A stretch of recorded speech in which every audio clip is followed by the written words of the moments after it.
Dhanush sir கூடயும் உங்க கூடயும் ஒரு கான்ட்ரவர்சி ஓடுறதா எல்லா பேப்பர்லயும் நாங்க படிக்கிறோம். அது எந்த அளவுக்கு உண்மை எங்களுக்கு தெரியும்.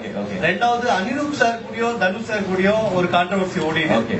பட் நீங்க அவருக்கு சப்போர்ட் பண்றதாவும் நீங்களும் தனுஷ் சாரும் ரொம்ப தூரமா போனதாவும் பேப்பர்ல வர உண்மைகள் அது எந்த அளவுக்கு உண்மைன்றது எங்களுக்கு தெரியல. ஓகே, இப்ப தெரியணும்ன்றீங்களா? தெரிய வேணாம்.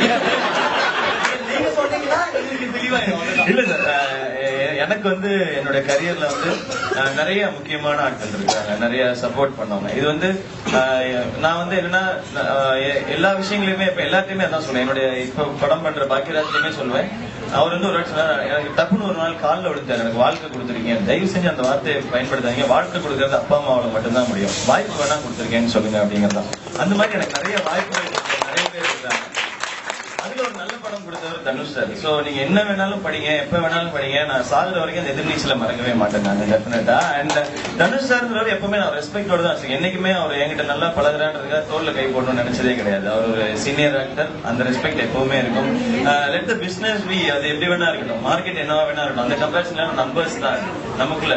பட் அனிருத் வந்து எல்லாரையும் கூட எனக்கு ரொம்ப க்ளோஸ். ஏன்னா நாங்க ஒரே டைம்ல வளர்ந்தோம் இல்லையா, அப்ப அதனால பிரஷர் நாங்க ரெண்டு பேரும் மாறி மாறி தான் ஹேண்டில் பண்ணிக்கோம். அவர் ஒரு கிட்டு கொடுத்துட்டு அடுத்தது என்ன பண்ணலாம்னு யோசிக்கும் போதும், நான் ஒரு கிட்டு கொடுத்து அடுத்து என்ன பண்ணலாம்னு யோசிக்கும் போதும், அண்ட் நாங்க ரெண்டு பேரும் ரொம்ப க்ளோஸ். அது வந்து நிச்சயமானது. பட் எங்களுக்குள்ள இருக்க ப்ராப்ளம்ஸ் அதெல்லாம் எதுவும் கிடையாது. ஒரு நாள் வந்து பேசிக்காம இருப்போம், ஒரு நாள் பேசிக்கோன்றது அதெல்லாம் எல்லா நண்பர்களும் இருக்கிறது தான்.